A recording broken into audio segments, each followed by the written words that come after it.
Yard, ஹே, வா, ஹே. ஒரு பக்கம் என்ன இருக்கு? Yod, Y O D, yod. Yod. Hey, H E, hey, H E Y. Waw, W A H. இந்த பக்கம் ஹே. வாடே, யாஹே. என்ன வருது? யாவே வருது இல்லையா? அப்போ அதுதான் வந்துட்டு என்னவா இருக்கிறது? அந்த யாவே அப்படிங்கிற அந்த பேரு தேவனுடைய பேர் அந்த வஸ்திர தொங்கலில் இருக்கிறது என்று சொல்லி நம்ம பார்க்கணும். அப்போ இப்படியாக யாவே அப்படிங்கிற காரியங்கள் காணப்படுகிறதாக இருக்கிறது என்று சொல்லி பார்க்கிறோம். இதெல்லாம் பார்த்தோம்னா நம்மளுடைய இன்னும் கொஞ்சம் பைபிள் அப்படியே ஆராய்ச்சி இதில் போய் பார்த்தோம்னா தல்முத்து அப்படின்னு சொல்லி ஒரு புக் இருக்கு. அதுல வந்துட்டு என்ன செய்யப்பட்டிருக்கோம்? இந்த மாதிரி காரியங்கள் எல்லாம் கொடுக்கப்பட்டிருக்கிறது என்று சொல்லி நாம பார்க்கிறோம். அப்போ பார்க்கிறோம். அப்போ இந்த யூதர்கள் வந்து தங்க வஸ்திரங்களில இந்த தொங்கல்களை வைத்துக்கிட்டு இருப்பாங்க. நம்ம இதுல கூட பார்ப்போம் பைபிள்ல பரிசேயர்கள் கூட என்ன செய்வாங்களா? அந்த தொங்கல்களை தங்களுடைய இடுப்புல நீளமா தொங்க விட்டுக்குவாங்களா? நீளமா தொங்க விட்டுட்டு என்ன செய்வாங்களா? எல்லாரும் பார்வைக்கு முன்பாக நாங்க எவ்வளவு பரிசுத்தராக இருக்கிறோம் அப்படின்னு சொல்லி அவர்கள் என்ன செய்வாங்களா? முதன்மையான இடங்களில் இருக்க விரும்புவோம். அப்புறம் வந்துட்டு வந்தனங்களை அவங்க விரும்புவாங்க. மற்றவங்க நமக்கு மரியாதை கொடுக்கணும் அப்படின்னு விரும்புவாங்க. அப்புறம் ஜெப ஆலயத்துல முதல்ல உட்காரணும், அவங்களுக்கு தான் எல்லாமே கிடைக்கணும் அப்படின்ற ஒரு இதுக்காக பரிசேயர்கள் என்ன செய்வாங்களா?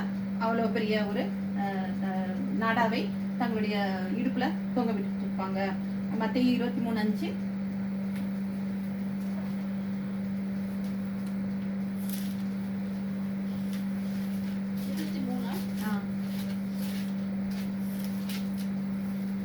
Everything they do is just show off in front of others. They even make a big show of wearing scripture verses on their foreheads and arms, and they wear big tassels for everyone to see. தங்கள் கிரியைகளை எல்லாம் மனுஷர் காண வேண்டும் என்று செய்கிறார்கள். தங்கள் காப்பு நாடாக்களை அகலமாக்கி தங்கள் வஸ்திரங்களின் தொங்கல்களை அவங்க என்ன செய்றாங்களா? அந்த வஸ்திரத்தின் தொங்கலை பெரிதாக்கி விருந்துகளில் அங்க என்ன செய்வாங்களாம்? அப்படி போகும்போது முதல்ல விருந்துல போனோம்னா முதன்மையான இடம் கிடைக்கணும். ஜெப ஆலயத்துல போனதுமே எனக்கு முதல்ல இடம் கிடைக்கணும். அப்புறம் வெளியெல்லாம் போகும்போதே தன்னை ரபி ரபி அப்படின்னு அழைக்கப்படுவதையும் தான் அவர்கள் விரும்புகிறார்கள் அப்படின்னு சொல்லி நாம பார்க்கிறோம். அப்போ இந்த பெரும்பாடுள்ள ஸ்ரீ வந்து என்ன செய்றாங்க? அது இயேசு கிறிஸ்துவினுடைய அந்த வஸ்திரத்தை தொடுகிறார்கள் என்று சொல்லி பார்க்கிறோம். அது என்ன இருக்கிறது? என்னென்ன இருக்குதுன்னு சொன்னா நியாயப்பிரமாணம். அது மாத்திரம் இல்லாமல் அதை பார்க்கணும், அதன்படி செய்யணும், பரிசுத்தமாக இருக்கணும் என்று சொல்லி பார்க்கிறோம். அதுதான் அவங்க என்ன செய்யறதாக அந்த முழு உருவமாக இருந்தது ஒரே ஒருத்தர் தான். அது யாருன்னா யாரு? இவ்வளத்துக்கும் முழு உருவமா இருந்தவர் ஒரே ஒருவர் தான் இயேசு கிறிஸ்து என்று சொல்லி பார்க்கிறோம். அதனால்தான் அவங்க என்ன செஞ்சாங்க?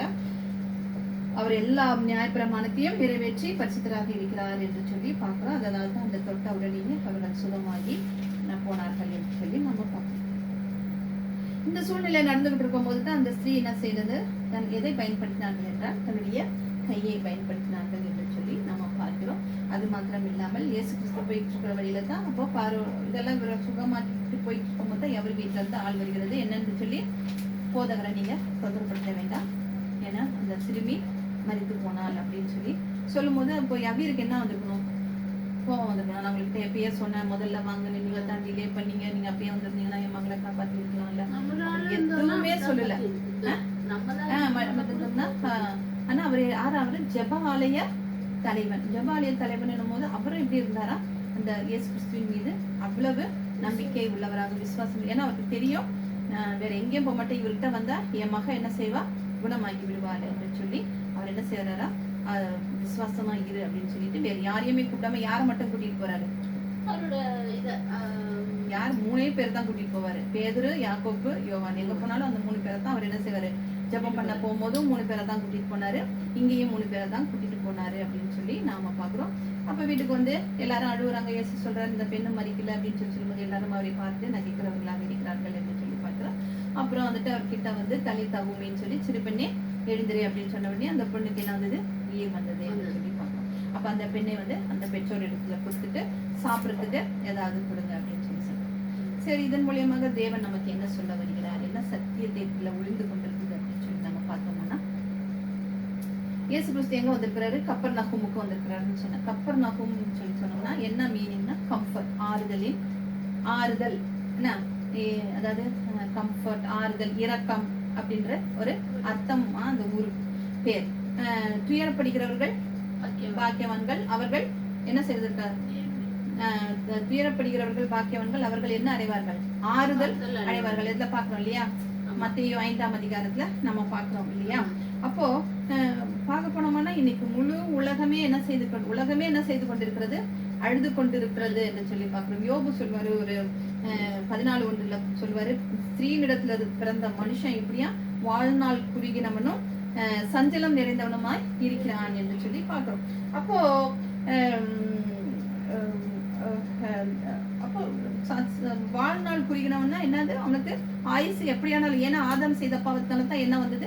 மரணம் வந்தது அப்படின்னு சொல்லி நம்ம பாக்குறோம். அப்போ இயேசு கிறிஸ்துவை பின்பற்றி போய் அவரை தொட்டவர்கள் மட்டும்தான் ஆறுதல் அடைந்தார்களா அப்படின்னு சொல்லி பார்த்தோம்னா இல்ல. அவர் யார் மேலெல்லாம் அவர் கை வைத்தாரோ அவர்களும் என்ன செய்தார்கள்? குணமடைந்தார்கள் அப்படின்னு சொல்லி நம்ம பாக்குறோம். இப்போ இயேசு கிறிஸ்து என்ன செய்கிறாரு? துயரம் அடைந்த இவங்களுடைய மத்தியில வந்திருக்கிறார் அப்படின்னு சொல்லி பார்க்கிறோம். வந்த உடனேயே என்ன செய்கிறது? கப்பர்நகூமுக்கு வந்த உடனேயே முதல்ல என்ன செய்றார்? அந்த ஸ்திரீக்கு சுகத்தை கொடுக்கிறார். இரண்டாவதாக இந்த மகளையும் அவர் என்ன செய்கிறாரு?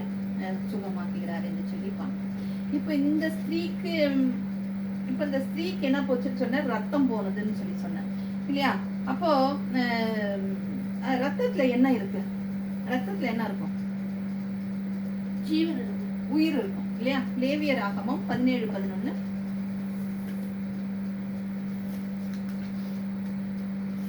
மாம்சத்தின் உயிர் ரத்தத்தில் இருக்கிறது, நான் அதை சரி அதுதான் போதும். மாம்சத்தின் உயிர் எதில் இருக்குது? ரத்தத்தில் இருக்கிறது. அப்போ ஒரு மனுஷன் உயிர் வாழணும் நம்ம சொல்லுவோம் இல்லையா? யாருக்காவது ஒரு ஆக்சிடென்ட் ஆயிடுச்சுன்னா என்ன செய்வாங்க? ஐயோ ரத்தம் முடிச்சு நீங்க முதல்ல கொஞ்சம் தூக்கிட்டு வந்துருந்தீங்கன்னா குழைக்க வச்சிருக்கலாம், இவ்வளவு ரத்தம் போயிடுச்சே அப்படின்னு சொல்லுவாங்க. ஏன்னா ஒரு மனுஷனுடைய உடம்புல எத்தனையோ லிட்டர்ல ரத்தம் இருக்கும், அவ்வளவும் போயிடுச்சுன்னா அவனுடைய உயிர் போயிடும் அப்படின்னு சொல்லி சொல்லுவாங்க. ஆனா இப்ப நம்ம பாக்குறோம் பாரு, இப்போ ரத்தத்துல எத்தனையோ வகையான இது இருக்கு இல்லையா? குரூப் இருக்கு இல்லையா? அப்போ அதாவது இந்த ரத்தத்துக்கு இந்த ரத்தம் என்ன ஆகும்? அக்செப்ட் ஆயிக்கும். சிலதுக்கெல்லாம் ஒத்துக்காது. அதே அக்செப்ட் ஆனா கூட உடனே அது என்ன செய்யாது? ஒத்துக்காது. கொஞ்சம் உடம்புல ஏதாவது ஒரு ப்ராப்ளம் பண்ணி அதுக்கப்புறம் அது என்ன ஆகுமா? ஆனா ஒரே ஒருத்தருடைய ரத்தம் மட்டும்தான் எல்லாருக்குமே, உலகத்துல பிறந்தவங்க போனவங்க வந்தவங்க இனி பிறக்க போறவங்க எல்லாருக்குமே என்ன ஆகுமா? ஒரே ஒருத்தருக்கு மட்டும்தான் மேட்ச் ஆகும். அவர் யாராக இருக்கிறார்? கர்த்தராகிய இயேசு கிறிஸ்து இருக்கிறார். அப்ப இந்த ஸ்திரீக்கு என்ன போயிட்டு இருக்குதுன்னா ரத்தம் போய்கிட்டே இருக்குது. அப்ப அவங்க உயிர் என்ன பண்ணிட்டு இருக்குது? அவங்களோட உயிர் போய்கிட்டே இருக்குது. அந்த ரத்தம் போக போக போக அவங்களோட உடம்புல இருக்கிற அவ்வளவு உயிரும் போகிறதாக இருக்கிறது அப்படின்னு சொல்லி பார்க்கணும். அப்போ சொன்னது போல நம்ம ஆதாம் செய்த பாவத்தினாலதான் என்ன வந்தது? மரணம் வந்தது அப்படின்னு சொல்லி பார்க்கிறோம். அப்போ அப்போ யார் மட்டும் குணமடைஞ்சாங்க அப்படின்னு சொல்லி பார்த்தோம்னா, இயேசு கிறிஸ்துவின் மேல விசுவாசத்தை வச்சு அவரோட வஸ்திர ஓரத்தை யார் தொடர்கிறவர்களோ அவர்கள் மட்டும்தான் என்ன செய்கிறவர்களாக இருக்கிறார்கள்? குணமடைகிறவர்களாக இருக்கிறார்கள் என்று சொல்லி பார்க்கிறோம். சரி, இன்னைக்கு நான் பாவத்துல இருக்கேன், நான் எப்பேற்பட்டவன்? நான் இன்னைக்கு பாவத்துல இருக்கேன், நான் எப்பேற்பட்ட இயேசு கிட்ட போக முடியுமா? போக முடியும். எப்படி? அவருடைய ரத்தத்தினாலே நம்ம அவர்கிட்ட பாவ மன்னிப்பை பெறும் போது நம்ம என்ன செய்ய முடியும்? போக முடியும் என்று சொல்லி நாம பார்க்கிறோம். ஏசாயா 59:2 என்ன சொல்றதுன்னா, நாம் பாவத்தின் நிமித்தமாக, நம்முடைய பாவத்தின் நிமித்தமாகத்தான் தேவன் என்ன செய்திருக்கிறாரு? அவருடைய முகத்தை நமக்கு மறைத்திருக்கிறார் என்று சொல்லி பார்க்கிறோம். நம்முடைய அக்கிரமம் தான் என்ன செய்யுதா? அவருக்கும் நம்மளையும் விட்டு தூரமா பிரித்திருக்கிறது அப்படின்னு சொல்லி பார்க்கிறோம். அதனாலதான் அவர் நம்முடைய ஜெபத்துங்களுக்கு என்ன செய்கிறவரா இருக்கிறார்? பதில் கொடுக்காத நிலைமையில இருக்கிறோம் அப்படின்னு சொல்லி பார்க்கிறோம். இப்ப இந்த ஸ்ரீ என்ன செய்றாங்க? தனக்கிட்ட இருக்கிற எல்லாத்தையும் வீட்டு வைத்தியம் பார்த்தாங்க. அப்புறம் நாளுக்கு நாள் உடல் பலமாகுது. முந்தின நிலைமையை பார்க்கல, அவங்களுடைய இப்ப இருக்கிற நிலைமை என்ன ஆகுது? மோசமாகிக்கிட்டே இருக்குது அப்படின்னு சொல்லி பார்க்கிறோம். இன்னைக்கும் அப்படியே நம்மளை எடுத்து பார்த்தோம்னா, நாம எல்லாரும் சத்தியத்துக்குள்ள வர்றதுக்கு முன்னாடி நம்மளும் எப்படி இருந்தோம்?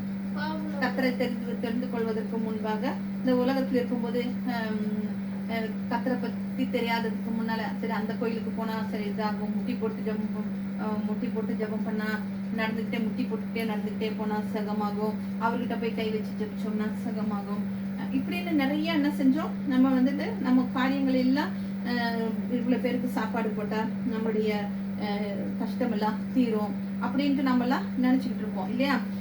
நல்லது நடக்கும் அப்படின்லாம் நம்ம சொல்லிட்டு இருக்கோம். ஆனா இந்த அம்மா அவ்வளோ தூரத்துல இருந்தவங்க என்ன செஞ்சாங்க? இயேசு கிறிஸ்து கிட்ட போனா எதை தொட்டால் அவர்களுக்கு சுகம் கிடைக்கும்ன்றத அந்த ஸ்திரீ அவ்வளோ துல்லியமா கணிச்சு தெரிஞ்சு அவங்க என்ன செய்தார்களாக இருந்தார்கள், இயேசு கிறிஸ்துனுடைய வஸ்திரத்தை தொட்டார்கள் என்று சொல்லி பார்க்கிறோம். அப்போ யாரெல்லாம் அவருடைய வஸ்திரத்தை தொட முடியும் அப்படின்னு சொல்லி பார்த்தோம்னா, அவருடைய சத்தத்திற்கு செவி கொடுக்கிற, என்னது, என் சத்தத்துக்கு அது செவி கொடுக்கும். அவர் எதை சொல்றாரு, அவருடைய சத்தத்துக்கு ரோமர் 10 சொல்லியிருப்பாரு, அவர் மெய்ப்பண்ணா, நான் மெய்ப்பனா இருந்தேன்னா என் சத்தத்துக்கு, என் ஆடுகள் என் சத்தத்துக்கு. அப்போ ஆடுகளாகிய நாம நிச்சயமாக என்ன செய்ய முடியும், அவருடைய பின்னால நாம என்ன செய்வோம், அவர் பின்னால தான் நம்ம போறோம். அப்ப அவர் பின்னால நம்ம போகிற நாம என்ன செய்வோம், நாமளும் என்ன செய்வோம், குணம் அடைவோம் என்று சொல்லி நாம பார்க்கிறோம். அப்போ அவர் என்ன சொல்றாரு, எங்க போனாலும் என் ஆடு என்ன செய்வோமா, என்னை தொடர்ந்து வரும் என்று சொல்லி போகிறோம். அப்போ இயேசு கிறிஸ்துவை பின்தொடர்ந்து போறவங்க என்ன மொத்தம் எவ்வளவு பேருன்னு நம்ம ரெவலேஷன்ல போட்டிருக்கோம். எவ்வளவு பேர் தான் போவாங்க, எவ்வளவு பேர் தான் 144,000 மக்கள் தான் அப்படின்னு சொல்லி சொல்லப்பட்டிருக்கிறது என்று சொல்லி நம்ம பார்க்கிறோம். அவர்கள் தான் தொடர்ந்து செல்வார்கள். அது பைபிள்ல போட்டிருக்குது, இதுல வெளிப்படுத்தின விசேஷத்துல போட்டிருக்குது. அவங்க என்ன செய்வாங்களா, கரெக்டா தொடுவாங்களா, அவங்க கிட்டதான் சரியான விசுவாசம் என்னவா அவங்களுக்குள்ள இருக்கும் அப்படின்னு சொல்லி நம்ம பார்க்கிறோம். அப்போ இதுல இன்னொரு காரியம் நம்ம கவனித்து பார்த்தோம்னா, அதான் நான் சொல்ல இல்லையா, அதான் சொன்னேன், ஒரு ஆக்சிடென்ட் நடந்து ஒரு மனுஷன் ஹாஸ்பிட்டல் அட்மிட் பண்ணி இருக்கும்போது நம்ம என்ன செய்யறாங்க, ரத்தம் கொடுத்து ரத்தத்தை கொடுத்து தான் என்ன செய்ய முடியும், காப்பாற்ற முடியும் அப்படின்னு சொல்லி பார்க்கிறோம். அப்போ அந்த ரத்தத்துல என்ன இருக்குன்னு சொன்னா உயிர் இருக்குது. அதனாலதான் இயேசு கிறிஸ்து என்ன செய்தார், நமக்காக அந்த ரத்தத்தை கொடுத்து என்ன செய்தார், நம்மை காப்பாற்றினார். எபேசியர் 1:7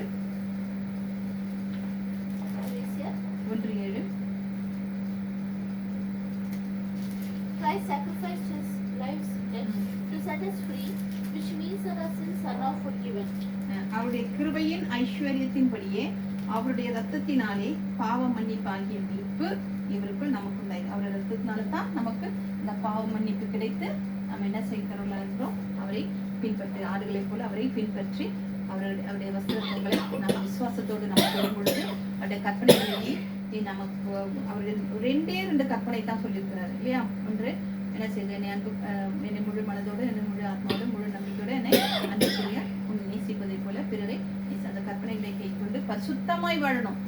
நான் வெறும் கற்பனையா நான் கை கொண்டுட்டேன், ஞானஸ்நானம் எடுத்துட்டேன், நான் அந்நிய பாஷை பேசுறேன், நான் எல்லாம் பண்றேன், அதெல்லாம் அது என்ன சொல்றாரு, பரிசுத்தத்தோடு நாம வாழணும் அப்படின்னு சொல்லி சொல்றாரு. அப்போ இயேசு கிறிஸ்து வஸ்திரத்தை தொட்டதுனால அந்த ரத்த போக்கு நின்று ஜீவன் உண்டாயிற்று என்று சொல்லி நாம பார்க்கிறோம். அப்போ ஞானஸ்நானத்தை எடுத்த நம்ம எல்லாருமே என்ன செய்திருக்கிறோம், இயேசு கிறிஸ்துவை தரித்து கொண்டவர்களாக இருக்கிறோம். அப்போ கண்டிப்பா நாம என்ன செய்வோம், கிறிஸ்துடைய வஸ்திரத்தை தொட்டு இருக்கிறோம் அப்படின்னு சொல்லி நம்ம பார்க்கிறோம். இப்போ தொட்ட உடனே அவங்களுடைய பழையதெல்லாம் புதிதானது என்று பார்க்கிறோம். அது போலதான் நாமளும் என்ன செய்யறோம், ஞானஸ்நானத்தை பெறும் பொழுது பழையதெல்லாம் நம்ம கலைந்து போட்டு நம்ம எப்படிப்பட்டவர்களாக இருக்கிறோம், புதிய சிருஷ்டியாக, பழையவைகள் எல்லாம் ஒழிந்து போயின, எல்லாம் புதிதாயின என்று சொல்லி நாம பார்க்கிறோம். அப்போ அவங்க இயேசுவின் வஸ்திரத்தை தொட்டாங்க, நாம இயேசு கிறிஸ்துவின் வஸ்திரத்தை நாம தொட்டிருக்கிறோமா? ஆமான்னு சொன்னோம்னா ரொம்ப ரொம்ப நல்லது. ஆனா அந்த வஸ்திரம் ஓரம் என்னன்னு நமக்கு தெரிந்தா நம்ம மனசாட்சி சொல்லும் இல்லையா, நீ இதெல்லாம் பண்ணியிருக்கிற, நீ அதெல்லாம் பண்ணியிருக்கிற, நீ பாவ எப்படி அப்படின்ட்டுலாம் நம்மளுடைய மனசாட்சி சொல்லும் இல்லையா. அப்போ நம்ம மனசாட்சியோட நம்முடைய அவருடைய வஸ்திரத்தின் ஓரத்தை தொட்டோமா, இல்ல நம்மளுடைய காரியத்துக்காக இயேசு பின்னாடி போறோமா, அதெல்லாம் இருக்கு இல்லையா. எது அந்த வஸ்திர ஓரம் அப்படின்னு சொல்லி பார்த்தோம்னா, இப்பதான் படிச்சோம் இல்லையா, 15:30 என்ன ஆகும், 15:39 பார்த்தோம். அவருடைய வஸ்திரத்தை பரிசுத்தமாக அந்த கற்பனைகளை கை கொண்டு அந்த வஸ்திரத்தை பரிசுத்தமாக காத்துக் கொள்ளுதல் என்று சொல்லி நம்ம பார்க்கணும். அப்ப நான் கிறிஸ்துவின் வஸ்திர ஓரத்தை தொட்டு இருக்கிறேன் அப்படிங்கிறது உண்மைனா, நான் இன்னைக்கு பரிசுத்தமா இருக்கிறேனா, இல்ல புதிய ஏற்பாட்டுல சொன்ன பிரமாணங்களை நான் கை கொள்கிறேனா, நான் என்ன நேசிக்கிறத போல நான் பிறரை நேசிக்கிறேனா, இதை நம்ம செய்ய வேண்டும், நம்ம ஞாபகத்துல எப்பவுமே வைத்திருக்கணும். நான் என்ன நேசிக்கிறது போல பிறரை நேசிக்கிறேனா, இல்ல நான் தங்களை வெறுக்கிறேனா, நான் ஒரு முழு மனதோட நான் அவரை அன்பு புரிகிறேனா அப்படிங்கறது நாம் என்ன செய்ய வேண்டும், நாமே ஆராய்ந்து பார்க்க வேண்டும் என்று சொல்லி பார்க்கிறோம். அப்போ பிரமாணம் அப்படிங்கிறது முக்கியமானது, பிரதானமானது அப்படின்னு சொல்லி நம்ம பார்க்கிறோம். அப்போ அதான் சொன்னது போல 2 பிரமாணத்தை தான் அவர் நமக்கு தந்திருக்கிறார் என்று சொல்லி நாம பார்க்கிறோம். John 14:15.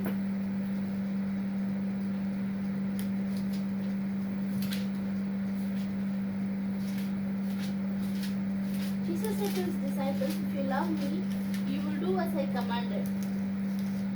நீங்கள் என்னிடத்தில் அன்பாய் இருந்தால் என் கற்பனைகளை கை கொள்ளுங்கள். அன்பாய் இருந்தா கை கொள்ளுங்க அப்படின்னு என்ன சொல்லுகிறவராக இருக்கிறார் என்று சொல்லி நாம பார்க்கிறோம்.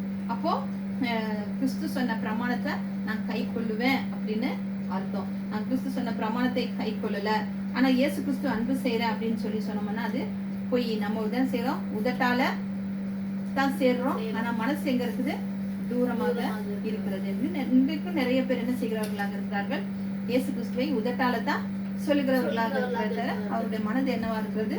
தூரமாக இருக்கிறது என்று சொல்லி நாம பார்க்கிறோம். அப்போ அவரை நம்ம முழு இதயத்தோட, முழு ஆத்மாவோட, முழு மனசோட அவரை நம்ம என்ன செய்ய வேண்டும்? அன்பு கூற வேண்டும் என்று சொல்லி பார்க்கிறோம். அப்போ இந்த ஸ்திரீ நேரடியா போய் தொட்டாங்களா, பின்பக்கமா வந்து தொட்டாங்களா அப்படின்னு சொல்லி பார்த்தோம்னா அவங்க என்ன செய்யறாங்க? பின்பக்கமாக போய் தான் இயேசுவை தொட்டார்கள் என்று சொல்லி நாம பார்க்கிறோம். அப்போ ஏன்னா அவங்களும் என்ன செய்யறாங்க? அந்த கற்பனைகளை எல்லாம் அவர்கள் கை கொண்டிருக்கிறாங்க. அந்த ஸ்திரீயும் மற்றும் அவங்களும் என்ன செய்கிறார்கள்? அந்த அந்த நியாயப்பிரமாணத்தை கை கொண்டவர்களா இருக்கிறாங்க, பரிசுத்தமா வாழ்ந்திருக்கிறாங்க. இதையெல்லாம் கை கொண்டதுனால தான் அவங்க போய் என்ன செய்யறாங்க? தைரியமாக போய் அந்த வஸ்திர ஓரங்களை அவங்க தொட்டாங்க அப்படின்னு சொல்லி நம்ம பார்க்கிறோம் என்று சொல்லி பார்க்கிறோம். அப்போ அன்று அவங்க தொட்டது வஸ்திர ஓரம், இன்னைக்கு அவங்க வஸ்திர ஓரத்தை தொட்டாங்க. இன்னைக்கு நாம எதை தொடுகிறோம் என்றால் கர்த்தர் கொடுத்த அந்த நியாய பிரமாணத்தை, அந்த பிரதான பிரமாணத்தை நம்ம என்ன செய்ய வேண்டும்? ஒவ்வொரு நாளுமே நாம் என்ன செய்ய வேண்டும்? அதை கை கொள்ள வேண்டும், தொட வேண்டும் என்று சொல்லி நம்ம பார்க்கிறோம். அப்போ இந்த வஸ்திர ஓரத்துல என்ன இருக்குது சொன்ன? அதை நினைவு கூற வேண்டும், அதை நம்ம வந்துட்டு கை கொள்ள வேண்டும், பரிசுத்தமாக வாழ வேண்டும் என்று சொல்லி அவர் நம்மை உங்களை அழைத்தவர் பரிசுத்தராய் இருக்கிறது போல நீங்களும் எல்லாவற்றிலும் பரிசுத்தமா இருங்கள் என்று சொல்லி 1 பேதுருல நாம பார்க்கிறோம். அப்ப எதை செஞ்சா பரிசுத்தமா இருக்கலாம் அப்படின்னு பார்த்தோம்னா 2 கொரிந்தியர் 7:1. எதை செஞ்சா நம்ம பரிசுத்தமா இருக்கலாம்? 2 கொரிந்தியர் 7:1. 7:1. My friends, God has made us these promises, so we should stay away from everything that keeps our bodies and spirits from being clean. We should honor God and try to completely like Him. இப்படிப்பட்ட வாக்குத்தத்தங்கள் நமக்கு உண்டாயிருக்கிறபடினால் பிரியமானவர்களே, மாம்சத்திலும் ஆவியிலும் உண்டான எல்லா அசுசியும் நீங்க நம்மை சுத்திகரித்துக் கொண்டு பரிசுத்த ஆகுதலை தேவபயத்தோடு பூர்ணப்படுத்தவும். அப்ப நம்ம சொன்னது போல அந்த முதல்ல லேவியர் ஆகமத்துல பார்த்தது போல நம்ம என்ன செய்ய வேண்டுமா? இந்த உலகத்துல என்ன இருக்குது? மாம்சமான காரியங்கள், அசுசியான காரியங்கள் எல்லாமே எதுல இருக்குது? நம்முடைய கண்களில நிறைந்தது. பாக்குற இடத்துல ஏன் முதல்ல பைபிள்ல போட்டிருக்கோம், பாவமும் வாசற்படியில் படுத்து. இப்ப பாவம் எங்க இருக்கு? நம்ம கையிலேயே தான் இருக்கு, வீட்டுக்குள்ள இல்ல, கைக்குள்ளேயே தான் நம்ம வைத்து கொண்டிருக்கிறோம். எல்லாமே என்ன செய்கிறதாக இருக்கிறது? காண வேண்டியதா இருக்குது. அப்போ அது எல்லாத்தையுமே நீக்கிட்டு நம்ம எப்படி இருக்குமா? நம்ம சுத்திகரித்து கொண்டு பரிசுத்தமாக்குதலை எப்படி இருக்கணுமா? தேவ பயத்தோட பூரணமாக்குங்கள் அப்படின்னு சொல்லி அது சொல்லப்பட்டிருக்கிறது என்று சொல்லி நாம பார்க்கிறோம். பூரணப்படுத்துறோம். அப்போ தேவ பயம் இருக்கணும். இருந்தா மாத்திரம்தான் மாம்சத்துல நம்ம அந்த பயம் இருந்தா தான் சரி நம்ம பண்றது தப்பு, இது பார்க்க கூடாது அப்படிங்கிற ஒரு இன்ஸ்டிங்க்ட் வரும் இல்லையா நமக்குள்ளேயே, இல்லையா? சரி இதெல்லாம் பார்க்க கூடாது, நம்ம என்ன கர்த்தருடைய பிள்ளையா இருந்துட்டு இந்த மாதிரி காரியங்கள் எல்லாம் ஆனா கர்த்தர் பயம் இல்லாதவங்க எல்லாத்தையுமே என்ன செய்வாங்க? தைரியமாக செய்கிறார்கள், பார்க்கிறார்கள், எல்லாவற்றையுமே என்ன செய்கிறார்கள்?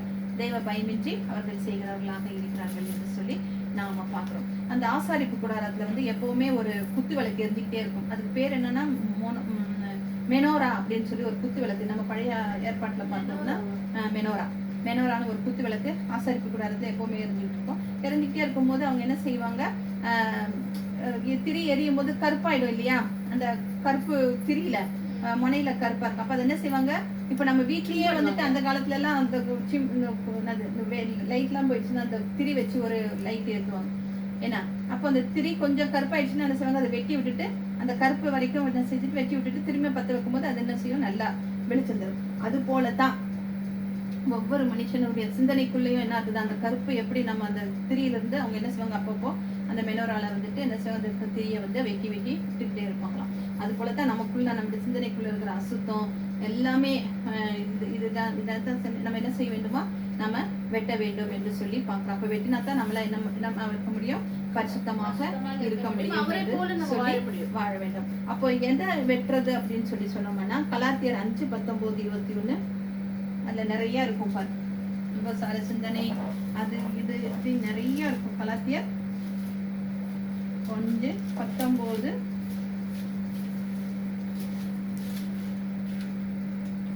மாம்சத்தின் கிரியைகள் வெளியரங்கமாக இருக்கின்றன. அவைகள் யாவன: விபச்சாரம், வேசித்தனம், அசுத்தம், காம விகாரம், விக்கிரகாராதனை, புள்ளி, சூனியம், பகைகள், ரோதம், வைராக்கியங்கள், கோபங்கள், சண்டைகள், பிரிவினைகள், மார்க்கபேதங்கள், போராமைகள், கொலைகள், வெறிகள், களியாட்டங்கள் முதலானவைகளே. எல்லாத்தையுமே நம்ம என்ன செய்ய வேண்டுமா, நம்முடைய மாம்சத்திலையும் சிந்தையிலும் இருந்து நம்ம என்ன செய்ய வேண்டும், இதை எல்லாவற்றையும் நம்ம வெட்டினா தான் நம்ம என்ன செய்ய முடியும், தேவனுடைய ராஜ்யத்தில் இருக்க முடியும் என்று சொல்லி நாம பார்க்கிறோம். செய்கிறவர்கள் தேவனுடைய ராஜ்யத்தை சுதந்திரப்பில்லை என்று முன்னே நான் உங்களுக்கு சொன்னது இப்பொழுது உங்களுக்கு சொல்லுகிறேன் என்றார். அத வந்து இப்படி இவ்வளவு காரியங்களை அவர் சொல்லி இருக்கிறாரு. இப்ப நம்மளாம் இந்த ஊர்ல இருக்கும்போது, இங்க இருக்கும்போது, இந்த ஒவ்வொரு நாளும் இந்த ரோட்ல நடக்கும்போது கீழே கிடக்கிற அந்த கார்ட்ஸ் எல்லாம் பார்க்கும் பொழுதே நம்ம என்ன செய்வோம், ஒவ்வொரு நாளும் ஏசப்பா இந்த கார்டெல்லாம் சீக்கிரமா இதுக்கு வந்து ஏதாவது ஒரு முடிவு வந்து இல்லாமலே போகணும் அப்படின்லாம். ஏன்னா அது ரோட்ல பார்க்கும்போது நம்மளே பார்க்கும்போது அவ்வளவு கேள்வித்தரமா இருக்கு. சின்ன பிள்ளைங்க எல்லாம் வழியில போதுங்க கொள்ளு. இப்போ அதை பார்க்கும்போது அந்த அந்த குழந்தைகளுடைய மனசுலயே சின்ன வயசுல என்ன வரும், ஒரு தவறான சிந்தனைகள் வரும் இல்லையா. அப்போ இப்ப சுத்தமாவே அது என்ன இல்ல, சுத்தமாக அது காணப்படலை அப்படின்னு. அது மாத்திரமில்லாம அங்கங்க இந்த பெண்கள் எல்லாம் எப்பவுமே நின்றுட்டு இருக்கோம். இப்ப அதெல்லாமே முற்றிலுமாக ஓகே திரைமறைவா இருக்குது. ஆனா வெளிப்படையாக என்ன செய்யல, ரோட்ல எல்லாமோ இதெல்லாம் இல்ல இல்லையா. இப்போ இந்த மாதிரி காரியங்கள் எல்லாம் என்ன செய்ய வேண்டுமா, வெட்டப்படணும் அப்படின்னு சொல்லி நாம பாக்குறோம். அப்போ யாரெல்லாம் வந்துட்டு இது வந்து யாக்கோபு 1:18 எடுக்கலாம். யாக்கோபு பேக்ல இருக்கு 1:18. இயேசுவின் சித்தம் கொண்டு தம்முடைய சிருஷ்டிகளில் நாம் முதற்பலனாகுவதற்கு நம்மை சத்திய ஆவியினாலே நம்மை ஜெனிப்பித்தார். நம்மளை எதனால ஜெனிப்பித்திருக்கிறார், நம்மை சத்திய ஆவியினால் அவர் என்ன செய்திருக்கிறார், நம்மை ஜெனிப்பித்திருக்கிறார். என்னன்னு, நீங்க சுத்தமாக வாழணும், பரிசுத்தமாக வாழணும், தேவனுக்கு என்று வாழணும், என்னுடைய கற்பனைகளை நீங்க கை கொள்ளணும், எல்லாரிடத்துலயும் நீங்க உங்களை அன்பா இருக்கிறது போல அவங்களிடத்துல நீங்க அன்பா இருக்கணும். அப்ப மாம்சத்துல வர அசுசி அருவருப்பான காரியங்களை எல்லாம் நீங்க என்ன செய்யணும், தூக்கி போடணும். இவங்க எல்லாம் எப்படி பிறந்திருப்பாங்களா, இப்படிப்பட்டவங்க எல்லாம் சத்திய வசனத்தினால ஜெனிப்பிக்கப்பட்ட முதற் பலன்களாக இருப்பார்கள் என்று சொல்லி நாம பார்க்கிறோம். இப்ப நான் சொன்னேன் இல்லையா, அந்த வஸ்திர ஓரத்துல யாடே வாஹேன் தேவனுடைய நாமம் இருந்தது இல்லையா. அப்போ இவங்க எந்த பரிசுத்தத்துக்கிட்ட போய் கொண்டிருக்கிறார்கள்னா, யார்கிட்ட போயிட்டு இருக்கிறாங்க, தேவனுடைய பரிசுத்தத்துக்குள்ள அவர்கள் போய் கொண்டிருந்தார்கள் என்று சொல்லி நாம பார்க்கிறோம். வெளிப்படுத்தின விசேஷம் 21:10 பார்க்கலாம். வெளிப்படுத்தின விசேஷம் 21:10. பெரிதும் உயரமுமான ஒரு பர்வதத்தின் மேல் என்னை ஆவியில் கொண்டு போய் தேவனுடைய மகிமையை அடைந்த எருசலேம் ஆகிய பரிசுத்த நகரம் பரலோகத்தை விட்டு தேவனிடத்திலிருந்து இறங்கி வருகிறதை எனக்கு காண்பித்தார் என்று சொல்லி இருக்கிறது. அப்போ தேவனுடைய மகிமையை அடைந்த புதிய எருசலேம் என்று சொல்லப்பட்டிருக்கும். எது, இந்த சபைகள் என்று சொல்லி நாம பார்க்கிறோம். இதத்தான் வந்துட்டு என்ன சொல்கிறாரு, சபை என்று சொல்லி சொல்கிறதை நாம பார்க்கிறோம். இப்போ நம்ம பார்க்கிறோம், இந்த ஸ்திரீ வந்துட்டு ஒரு பக்கம் வந்துட்டு 12 வருஷமா பெரும்பாடாக இருந்த இந்த ஸ்திரீக்கு வந்துட்டு என்ன வந்தது, ஜீவன் வந்தது, அவங்களுக்கு உயிர் பிழைத்துட்டாங்க இல்லையா. அவர்களும் சாகிற நிலைமையில் தான். இப்போ இயேசுவை தொடாமலே இருந்திருந்தாங்கன்னா அவங்க என்ன ஆயிருப்பாங்க, மரித்து போயிருப்பாங்க. இவங்களுக்கு என்ன வந்தது, ஜீவன் வந்தது அப்படின்னு சொல்லி. ஆனா அதே வர வழியில ஒரு சிறுமி என்ன செய்கிறார், மரித்து போகிற காரியத்தை நாம பார்க்கிறோம். அப்போ மரித்து போகிற காரியத்தை நாம பார்க்கிறோம். அப்ப அந்த பெண்ணுக்கு என்ன வயசு, அந்த சின்ன பொண்ணு, எந்த அந்த யவீருவின் மகளுக்கு ஒரு 5:42 மார்க், 12 வயசு பொண்ணு, 5 வயசு மார்க் 5:40, 10 வயசு 5:42.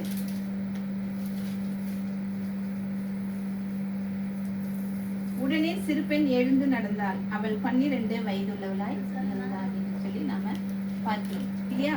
அப்போ அவருடைய தகப்பன் வந்துட்டு அப்புறம் வந்துட்டு எதாவது இருந்தாரு, அந்த கற்பனைகளை கை கொண்டு அதன்படியாக அவர் ஜெப ஆலய தலைவனாக இருந்தாலும் யவீர் எப்படியா இருந்தாரா, அந்த கற்பனைகளை கை கொண்டு பரிசுத்தராக வாழ்ந்தார் என்று சொல்லி நாம பார்க்கிறோம். அவருடைய விசுவாசத்தை கண்டு இயேசு என்ன செய்தாரு, அந்த மக்களை நான் சொன்னேன் இல்லையா, அவங்க வந்து இயேசுவை தொட்டாங்க. ஏன்னா அவர் என்னவா, அந்த கற்பனைகளின்படி அவர் பரிசுத்தராக என்னது வாழ்கிறார். அதே போல இவர் யாரை தொடுகிறார்களோ பாக்குறோம் இல்லையா, நிறைய பேரை தொட்டாரு இல்லையா.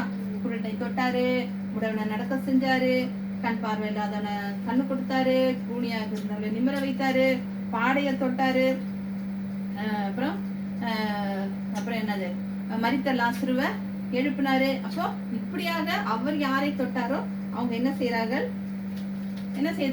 உயிர் தெழுந்தார்கள் என்று சொல்லி நம்ம பார்க்கணும். அப்போ ஒரு பக்கம் உயிர் வருது, ஒரு பக்கம் உயிர் போகுது. ஆனாலும் இயேசு கிறிஸ்து அங்க போயும் அந்த சிறுமிக்கும் என்ன செய்கிறவராக ஜீவனை தந்தார் என்று சொல்லி நாம பார்க்கிறோம். அப்போ யாரெல்லாம் இயேசுவை பின்தொடர்ந்து போறாங்களா, யார் அவரை பின்தொடர்கிறவர்கள், யார்?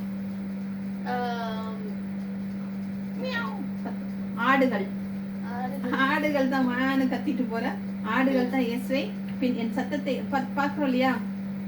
என் ஆடுகள் என் சத்தத்துக்கு செவி கொடுக்கிறது. ஏன்னா அந்த ஆட்டுக்கு நல்லாவே தெரியும் இல்லையா தன்னுடைய முதலாளி யாரு. நான் அன்னைக்கு கூட நான் சொன்னேன் இல்லையா, ஒரு வீடியோல பார்க்கும்போது ஒருத்தர் கூப்பிடுற மாதிரியே இன்னொருத்தர் கூப்பிடுறாரு அந்த ஆட்டை. அவர் எப்படி கூப்பிடுவாரோ அதே மாதிரி கூப்பிடுறாரு. திரும்பி பார்க்கவே மாட்டேன்னு நிறைய தடவை கூப்பிட்டு பாக்குறாரு, அது அந்த பக்கமே திரும்பிட்டு. அப்போ அவர் சொன்னாரு, நான் கூப்பிடுறேன் பாரு. அதே மாதிரி இவர் கூப்பிட்டோன்னு ஒரே ஓட்டம் ஓடிடுது. அப்போ அதுக்கு தெரியுது யாரு. அப்ப அது போலதான் நமக்கும் வந்துட்டு கர்த்தருடைய வார்த்தைகளை கரெக்டா சொல்றவங்க யாரு, சத்தியத்தின்படி போதிக்கிறவர்கள் யாரு, ஆழமான சத்தியத்தை போதிக்கிறவர், சும்மா அப்படி மேலோட்டமாக சொல்லிட்டு போறது இல்லை, ஆழமான சத்தியத்தை சொல்லிக்கிறவர்கள் யார் அப்படிங்கறது நமக்கு தெரியும். அப்போ அதற்கு சத்தத்தை கேட்டு அதற்கு பின்னாக நம்ம என்ன செய்ய வேண்டும், செல்ல வேண்டும் என்று சொல்லி பார்க்கிறோம். இப்போ நம்ம வந்துட்டு பார்க்கிறோம். இப்ப இந்த பெரும்பாடுள்ள ஸ்திரீக்கு எத்தனை வருஷம் ஸ்திரீயா 12. இந்த பெண்ணோட வயசு என்ன? 12. 12 எவ்வளோ? இன்டு 44. இயேசு கிறிஸ்துவினுடைய அரசாட்சி எத்தனை வருஷம்? இயேசு கிறிஸ்துவின் 2ஆம் வருகையின் அரசாட்சி எத்தனை வருஷம்? 1000 வருஷம் இல்ல இல்லையா? 1000 வருஷம். 1000 வருஷத்துக்கு அப்புறம் தானே திரும்பியும் இயேசு கிறிஸ்துவினுடைய இது இருக்கும், 3ஆம் வருகை இருக்கும் இல்லையா, 2ஆம் வருகை இருக்கும் இல்லையா, 1000. அப்போ 144 இன்டு 1000 எவ்வளவு வரும்? 144 இன்டு 1000 எவ்வளவு வரும்? 1,144. 1,44,000 பேர் வந்துட்டாங்களா? 1,44,000 பேர். அப்போ சபையாக இவங்க தான் சபையாக மாறுகிறவர்கள் என்று சொல்லி பார்க்கிறோம். தேவனுடைய கற்பனைகளை பார்ப்பவர்கள், செய்பவர்கள், பரிசுத்தமாக வாழ்கிறவர்கள். அதே சமயம் அவர்கள் மாம்சம் சாகும், அவர்கள் ஆவியின்படி பிழைத்திருப்பார்கள். அவங்க தான் முதலாம் உயிர்த்தெழுதலுக்கு பங்குள்ளவர்களாக உயிர்த்தெழுந்து வருவார்கள் என்று சொல்லி நாம பார்க்கிறோம். அப்போ இதுல நம்முடைய நினைவு கூறுதலுக்கான பாடம் ஏதாவது இருக்கா அப்படின்னு சொல்லி பார்த்தோம்னா 2 முக்கியமான விஷயம் இருக்கு. ஒன்று கிறிஸ்துவின் சரீரம், இன்னொன்று கிறிஸ்துவின் ரத்தம் என்று சொல்லி நம்ம பார்க்கிறோம் இல்லையா. அதே அநேக நேரம் நம்முடைய சரீரம் ரத்தம் அதைத்தான் பார்ப்போம். ஆனா சரீரம் அப்படின்னு சொல்லும் போது என்ன, சரீரம் அப்படின்னும் போது நம்ம எதை பிற்கிறவர்களாக இருக்கிறோம்? அப்பத்தை பிற்கிறவர்களாக இருக்கிறோம். ரத்தம் அப்படின்னும் போது நம்ம நினைவு கூறுதல்ல எதை சாப்பிடுகிறோம்? திராட்சை ரசத்தை சாப்பிடுகிறவர்களாக இருக்கிறோம் என்று சொல்லி பார்க்கிறோம். அப்போ இந்த ஸ்திரீ எதை தொட்டாங்கன்னா வஸ்திர ஓரத்தை தொட்டாங்க அது என்று சொல்லி பார்க்கிறோம். அது வந்துட்டு ஒன்று நியாயப்பிரமாணம், 2வது பரிசுத்தமாக இருக்கணும் அப்படின்னு சொல்லி. அப்போ நினைவு கூறுதல்ல என்ன இருக்கு அப்படின்னு சொல்லி பார்த்தோம்னா அப்பமும் ரசமும் இருக்கிறது என்று சொல்லி நாம பார்க்கிறோம். அப்போ இயேசு கிறிஸ்து வந்துட்டு இந்த பிரமாணத்தை எப்ப கொடுப்பாரு? இந்த நினைவு கூறுதலின் பிரமாணத்தை, இந்த புதிய பிரமாணத்தை எப்ப கொடுப்பார் அப்படின்னு சொல்லி பார்த்தோம்னா தன்னுடைய நினைவு கூறுதலின் நாளிலே அதை அவர் கொடுப்பார் என்று சொல்லி பார்ப்போம். எந்த சூழ்நிலையில பேசுவார் அப்படின்னா யோவான்ல பார்த்தோம்னா நான் உங்களை அன்பு கூர்ந்தது போல நீங்களும் ஒருவரில் ஒருவர் அன்பு கூறுங்கள். அது மாத்திரம் இல்லாம அன்புள்ளவர்களாக இருந்தால் நீங்கள் என்னுடைய சீஷர்கள் என்று அறிந்து கொள்வீர்கள் என்று சொல்லி. அப்போ நம்ம நம்ம வந்துட்டு எப்படியா இருக்கணுமா, அன்புள்ளவர்களாக இருந்தால் தான் நம்ம இயேசு கிறிஸ்துவுக்கு நம்ம சீஷர்களாக இருக்க முடியும் என்று சொல்லியிருக்கோம். நான் சத்தியத்தை அறிந்திருக்கிறேன் அப்படின்னு சொல்லி நமக்குள்ள சண்டை போட்டுக்கிட்டே இருந்தோம்னா நம்ம எப்படி வந்து மற்றவங்க நம்மளை பார்க்கும்போது இவங்க ஒரு கிறிஸ்துவங்களா, கிறிஸ்துவனுடைய சிஸ்டர்களா இவங்க அப்படின்னு நம்மளை சொல்லுவாங்களா? இல்லை, நம்ம எப்பவுமே எல்லாரிடத்துலையுமே எப்படியாக இருக்க வேண்டும், அன்பு காட்டுகிறவர்களாக இருக்க வேண்டும். ஈவன் யூதாசை கூட வந்துட்டு இயேசுவை முத்தத்தாளை காட்டி கொடுத்த போது கூட அவனை என்ன செய்தாரு, என்னன்னு கூப்பிட்டாரு, பிராண சிநேகிதனே, மை ஃப்ரெண்ட் அப்படின்னு சொல்லி கூப்பிட்டாரு. மை ஃப்ரெண்ட் அப்படின்னு சொல்லி அவனை என்ன செய்தாரா, அன்பு காட்டினார் என்று சொல்லி நாம பார்க்கிறோம். அப்போ அதே போலதான் அந்த சட்டை, கிறிஸ்துடைய சட்டையின் கீழ் என்ன இருந்தது, மல்கியா பார்த்தரலாம். கடைசியா மல்கியா 4:2.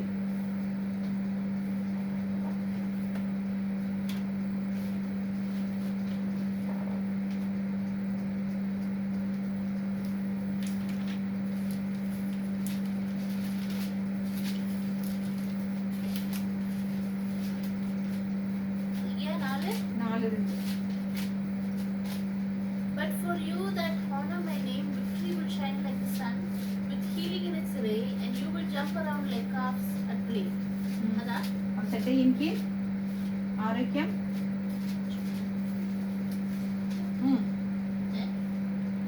என்ன சொன்ன? 4:2.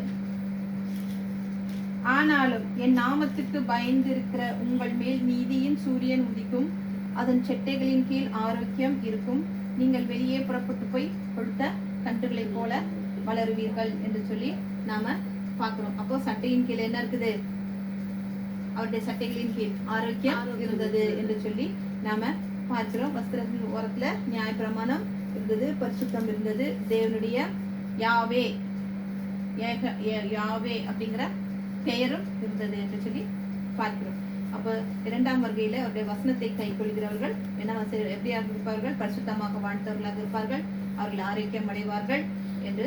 யாரை போல? இந்த பெரும்பாடுள்ள ஸ்திரீயை போல அவர்கள் இருப்பார்கள் என்று சொல்லி நாம பார்க்கிறோம். 12ன்னு பார்க்கும்போது பைபிள்ல நிறைய காரியங்கள் இருக்கு. என்னென்னு தெரியுமா? ஏதாவது ஒரு காரியம் சொல்லு. 12 அப்படின்னும் போது இப்ப இந்த பெரும்பாடுள்ள ஸ்திரீ 12, இந்த சிறு பெண் 12, சீஷர்கள் 12, சீஷர்கள் 12, கோத்திரம் 12. ஓகே. புது ஏற்பாடு சொல்லுமா? இல்ல, பழசு புதுசு எல்லாத்தையும் சொல்லலாமா? அப்புறம் வந்துட்டு நான் சொல்றேன், யாக்கோபுக்கு 12 பிள்ளைகள், அதான் 12 கோத்திரம் 12. அப்புறம் வந்துட்டு இயேசு கிறிஸ்து 5055 12 கூடைகள் எடுத்தார்கள், 12 கூடைகளில் எடுத்தார்கள்.